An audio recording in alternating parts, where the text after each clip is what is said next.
आप सबके बोर्ड्स के एग्ज़ाम ख़त्म हो चुके होंगे एंड अब बारी है CUET की। CUET में सबसे ज़्यादा क्या इंपॉर्टेंट है? Hello everyone, this is Deepak Swami, currently pursuing BSc physics honours from Hindu college. CUET exam में सबसे इंपॉर्टेंट है NCERT बुक्स एंड इस कम समय में आप कैसे NCERT बुक्स को हाईली एफिशिएंट तरीके से कवर कर सकते हैं, इसके बारे में बात करते हैं। सबसे पहले बात करते हैं फिज़िक्स की। अगर आपने फिज़िक्स में किसी भी चैप्टर की NCERT अभी तक नहीं पढ़ी है तो अब उसे स्टार्ट टू एंड पढ़ने का कोई सेंस नहीं है। अगर आप फिज़िक्स के इंपॉर्टेंट चैप्टर्स भी अगर आप पढ़ लेते हैं NCERT से तो आपके स्कोर में काफ़ी ज़्यादा बूस्ट हो जाता है। एंड इंपॉर्टेंट चैप्टर्स की लिस्ट है जैसे कि magnetism and matter, electromagnetic waves, dual nature, atoms, nuclei, semiconductor. अगर आप इन्हीं चैप्टर्स को NCERT से पढ़ लेते हैं तो आपके स्कोर के अंदर काफ़ी ज़्यादा बूस्ट आ सकता है। एंड अब हम बात करते हैं कि फ़िज़िक्स की NCERT को पढ़े कैसे। आप कोशिश कीजिए कि फ़िज़िक्स की NCERT का अगर आप कोई भी चैप्टर पढ़ रहे हैं तो आप उसे मैक्स टू मैक्स 1 या 2 सीटिंग के अंदर कवर कर लें। एंड इसमें आपको ये फोकस ज़्यादा नहीं करना कि कॉन्सेप्ट्स कैसे हम क्लियर करें, क्योंकि आपने 12th के अंदर उन कॉन्सेप्ट्स को पहले से ही क्लियर कर रखा है। अब जब आप फिज़िक्स की NCERT पढ़ोगे तो आपको उसके अंदर हिडन फीचर्स दिखेंगे, जैसे कि आपको कोई इंपॉर्टेंट डाटा मिल सकता है, कोई इंपॉर्टेंट इन्फॉर्मेशन मिल सकती है, कोई किसी चीज़ की प्रॉपर्टीज़ मिल सकती है। तो आपको उन चीज़ को हाईलाइट करना है। एंड अगर वो चीज़ बहुत ज़्यादा इंपॉर्टेंट आपको लग रही है या फिर आप PYQs लगा रहे हैं तो आपने देखा कि उस डेटा का यूज़ हुआ है, तो आप उन्हीं डाटाज़ को अपने शॉर्ट नोट्स के अंदर ऐड कर सकते हैं।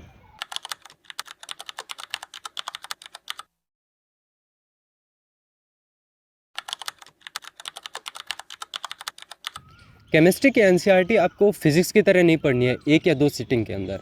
आपको केमिस्ट्री की NCERT डेली 2 से 3 पेजेस कवर करने हैं। जब आप उन्हें कवर करोगे तो आपको इंपॉर्टेंट इन्फॉर्मेशंस मिलेगी, कोई डाटा मिल सकता है, कोई एक्सेप्शन मिल सकता है।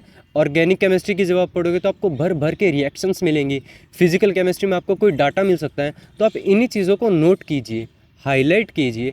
एंड जब भी आप केमिस्ट्री के NCERT को दोबारा गो थ्रू करें तो आप उन हाईलाइटेड पॉइंट्स को दोबारा पढ़िए, तो आपको वो चीज़ें याद रहेंगी। एक चैप्टर को एक सीटिंग में पढ़ने से अच्छा है आप उससे रेगुलर पढ़िए, बट थोड़ा थोड़ा पढ़िए।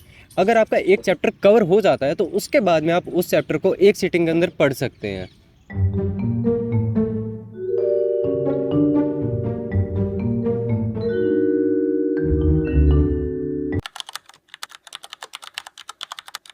अब बात करते हैं मैथमेटिक्स की NCERT की।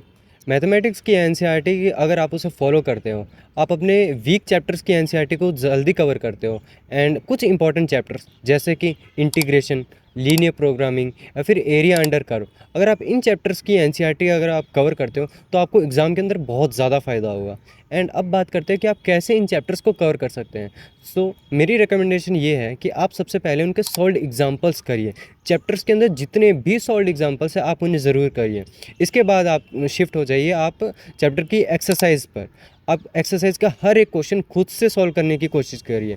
अगर नहीं होता है देन आप उसके सॉल्यूशन देखिए, आप उसे एनालाइज कीजिए कि आप कैसे उसके अंदर अटके एंड क्या आपके कॉन्सेप्ट्स वीक हैं, क्या उसमें लूप होल्स हैं, आप उन्हें निकालिए एंड उन्हें कवर करने की कोशिश कीजिए। बट एक रिकमेंडेशन और है कि अगर आपके पास टाइम है या फिर आपकी मैथमेटिक्स अच्छी है तो कोशिश करिए कि जितने भी चैप्टर्स हैं NCERT के अंदर आप उन सभी की NCERT के क्वेश्चंस लगाइए। इससे होगा क्या, आपके सारे कॉन्सेप्ट्स के रिवीजन ज़रूर हो जाएगा, आपको कुछ हिडन चीज़ें पता लगेगी, आपको कुछ क्वेश्चंस के अंदर पैटर्न्स पता लगेंगे। एंड कोशिश कीजिए कि मैथमेटिक्स का अगर आप कोई चैप्टर करें तो आप उसे 1 या 2 सीटिंग के अंदर उस चैप्टर को कंप्लीट कर लें। वन मोर थिंग, आने वाली वीडियो में मैं आपको तीनों सब्जेक्ट्स के शॉर्ट नोट्स भी देने वाला हूँ। Okay bye.